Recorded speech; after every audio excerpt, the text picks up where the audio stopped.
Hello, everybody. Welcome back to Read and Reread. I am Angelia. Hold on, I'm going to shift.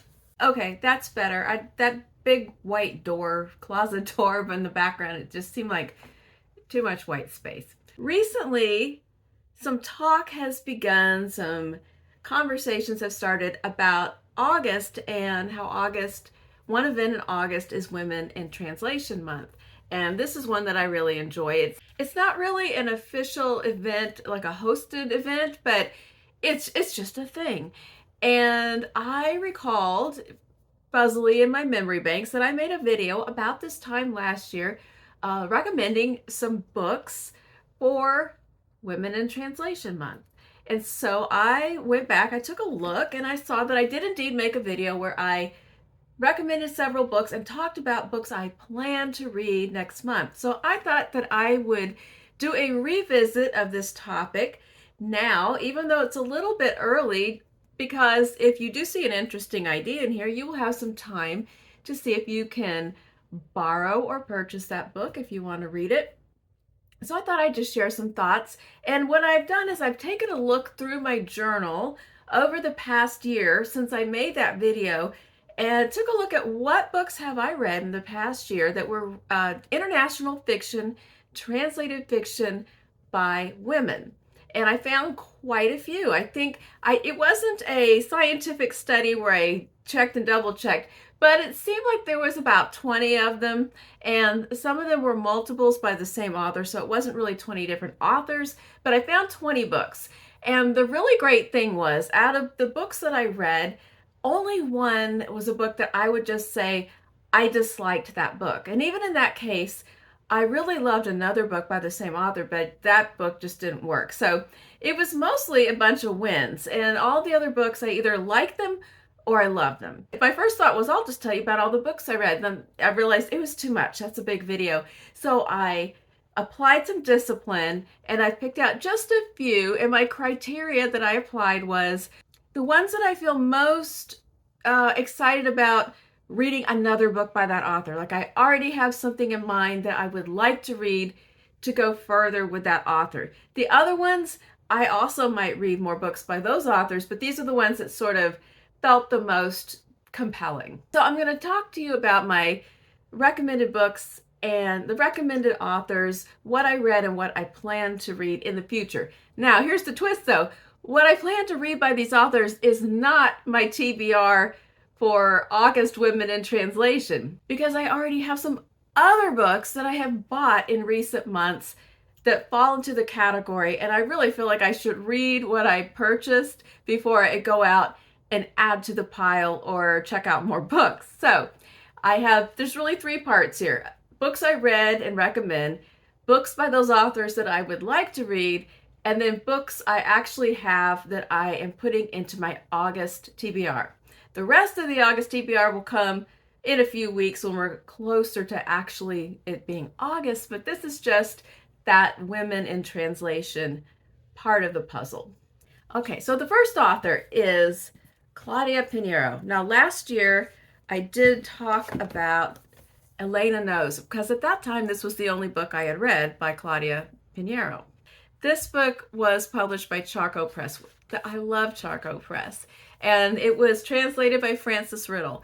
In the intervening year, I participated in a project that you've heard about a million times on my channel and other channels, the Pineiro Project, in which we read all the translated into English works by Claudia Piñeiro. She has more books that I haven't yet read because they have not been translated into English, and that's the only language that I can read. If I could read Spanish, I could read everything, and wouldn't that be wonderful? But alas, it is not the case. So I had recommended that. And then in the intervening time, we read 7 books. We read that one plus all of these, and then a couple more that I read as ebooks. But these are the other ones that I own. And what I specifically want to recommend for the purposes of this video is these 2 books, because they go together. You can see they look quite different. This one is an older book of Piñeiro's from before she moved to Charco Press, and this is published by Bitter Lemon Press. Has a different translator as well, Miranda, France. And This book was the first book that we read together in the project, I think, or was it the second? I think it was the first book. And it's a really unusual book. It is technically a crime thriller. The narrator is a person who believes very strongly that you're going to identify with her, but you don't really, because her point of view on the world, on her life, on women, on men, on her daughter is way, way off. And she does commit a crime in this book. I'm not going to give anything away, but the machinations of her mind plus the plot make this really a fun and twisty and weird reading experience. And it is kind of necessary to read this book to get the full benefit of this book, which is a sequel. And one of the joys of this is the time lapse of years between the two books before Pineiro decided to come back to this one, and how much she has grown in her strength as a writer, because she takes this character who's really memorable in this book and she just does a lot more with Inez and her friend Manka, who get out of prison and decide to start a pest control / private eye service. And it is, again, you can put it under the category of a crime thriller. There's detective work, there's a crime, there's something happening, but there's so much more in the characters, in the development. We get to go back around years later with Inez, what she has learned and how she has grown, her wonderful friend Manka, and we get to find out whatever happened to Inez's daughter. And all of this is just, there's so many good things going on in this story. And then there's a really interesting structure where there's actually a Greek chorus, if you will, that prompted many of us to have to go back and read Medea after we read Time of the Flies. So I really loved this one.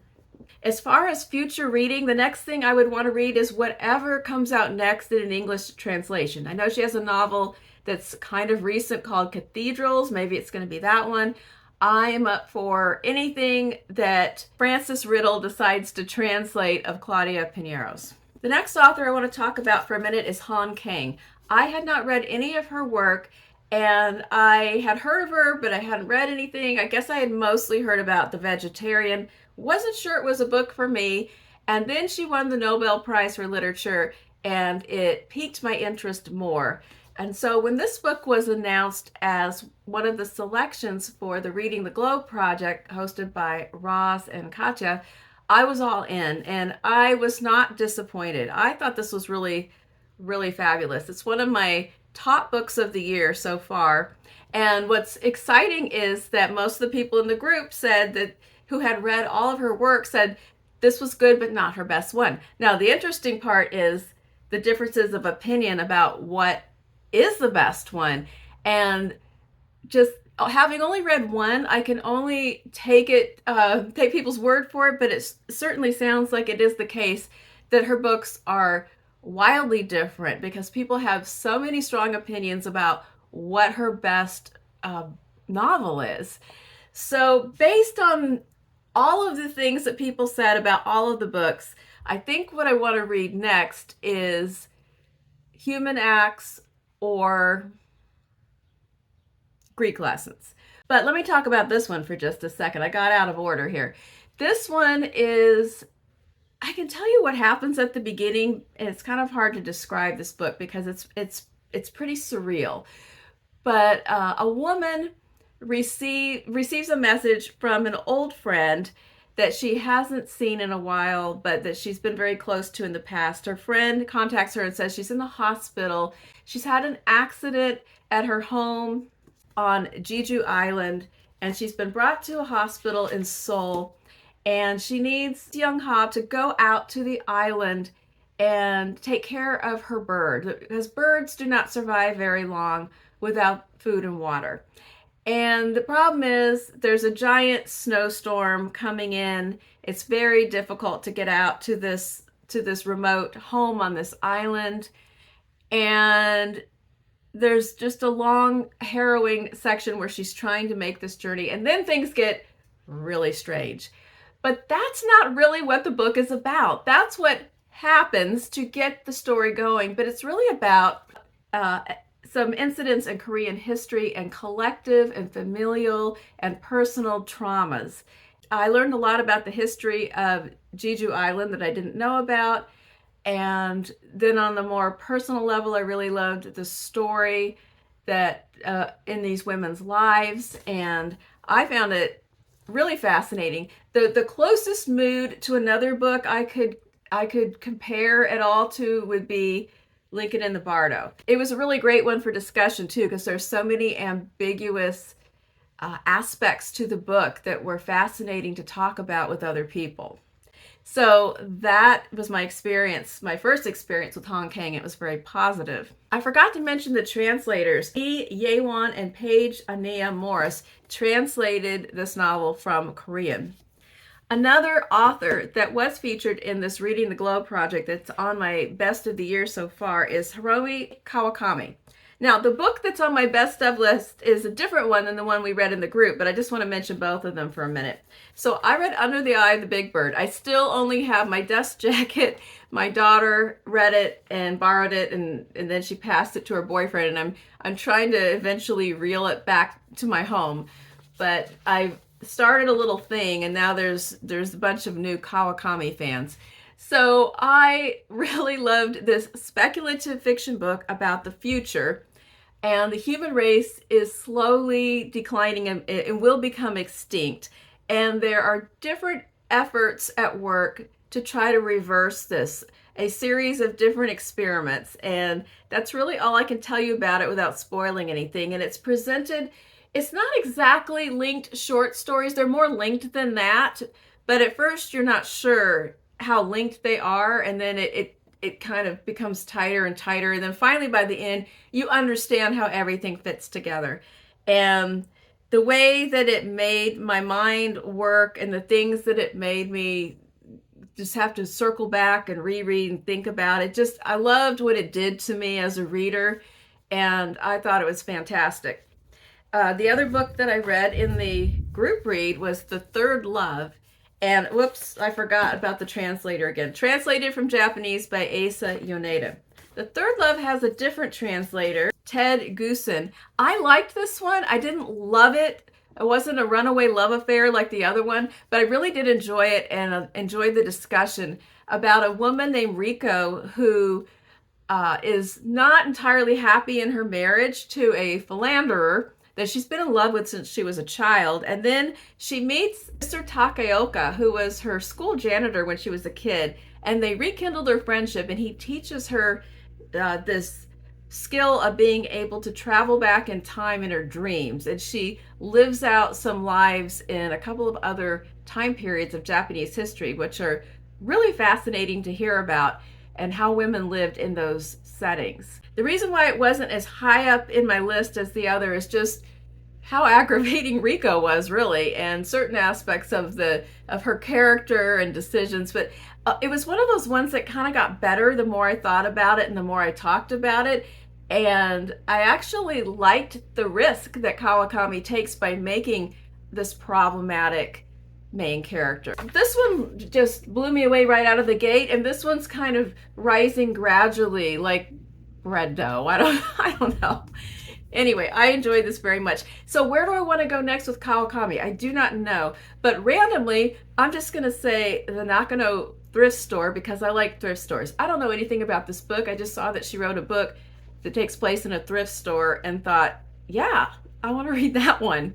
So that's what I'm going to say.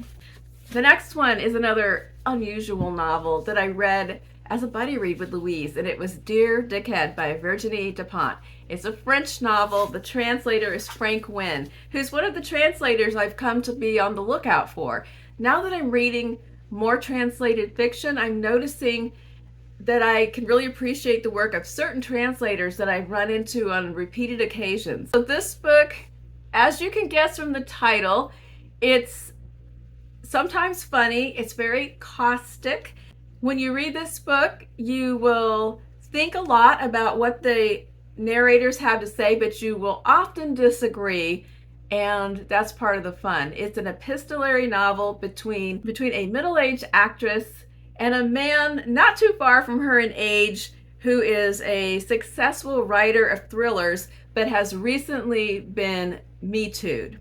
He sees her out in public and writes a really rude social media post about her, what he sees as her decline. He basically says she looks worn out and old and fat, and she blasts him out of the water with a message that begins, "Dear Dickhead." After some pretty loaded back and forths, they kind of settle into an actual conversation. They actually have some shared past because Rebecca, the actress, used to be best friends with Oscar, the writer's sister. And so we rotate in this book between Oscar and Rebecca, and occasionally Zoe, the woman who has accused Oscar of sexual harassment. And they are having an email exchange throughout this book, and then eventually they drift into the COVID era. Very contemporary. It's very French, I think, and just very interesting.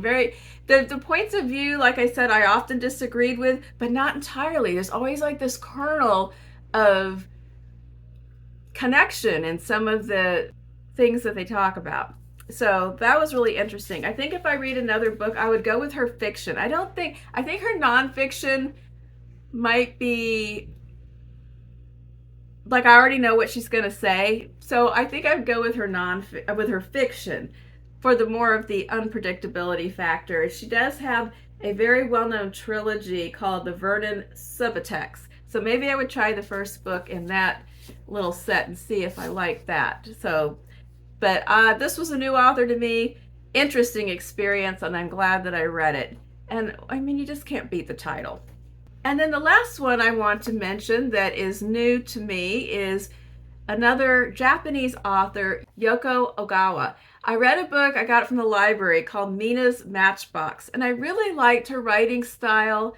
I didn't entirely love the plot. It was a little bit of a meandering kind of a story, but I liked the writing, I liked the characters, I liked the setting she created. The story was just a little bit underwhelming. But there's a book I really, really want to read by this author.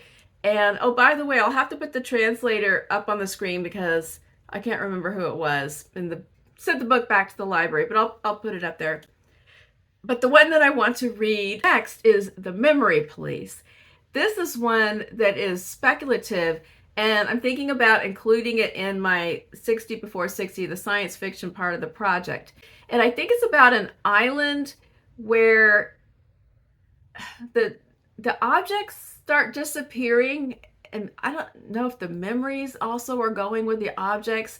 I'm not exactly sure. It just sounds really strange and my kind of thing, and I think I'm just going to decide in advance that I have a better chance of loving this than I did with Mina's Matchbox. Even though I liked that quite a lot, I liked the mood, I want more, and this is the one I want. So those are the books that I have read and loved. I read, like I said, that's just a fraction. I read a lot more books that were strong experiences, but those ones I wanted to highlight today. And those are some books that I want to read by those authors in the future.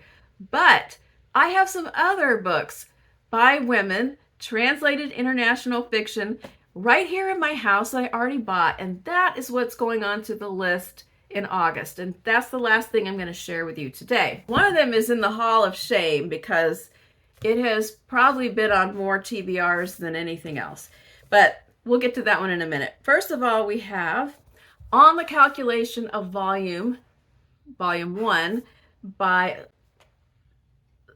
Solvej Balle, and this is translated by Barbara Haveland. It is a short novel. It would be a great choice for Shorty September, if not Women in Translation Month, and it is the first of the planned 7-book series. I know the first 2 are out, maybe the first 3. I don't know if number 3 is out in the US, and my hope is that I love it so much that it's going to be a clean sweep through the 7. I'm not really good with long series. If I hit a clunker in the middle, I usually just cut and run. but we'll see what happens. There's been a lot of talk about this book, so you probably know what it's about. A woman who keeps waking up and experiencing the same day over and over. So, and I love this cover. It makes me think of geodes. I don't know if that's what it's supposed to be looking like, but it looks like, and they all look like this in the US editions. This is from New Directions. That's another press that I think puts out some really excellent things. The next one is Pale Shadows by Dominique Fortier and translated by Rhonda Mullins. This is a Canadian author. It's translated from French. And I bought this. It's been in a previous haul video, but I haven't read it yet, but I'm dying to read it. And it's about Emily Dickinson. It's about right after she died, and she had all of her poetry on scraps of paper all over the house, and a group of women gets together. Her sister, Lavinia, her brother's mistress, Mabel, and her brother's wife, Susan Dickinson.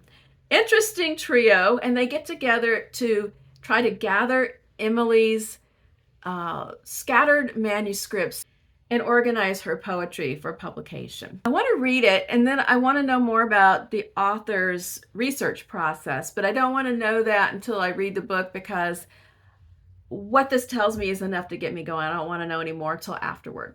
I also have had, for at least a year, I've had this book, The Wall by Marlen Hoshaufer, and translated by somebody hidden somewhere in here.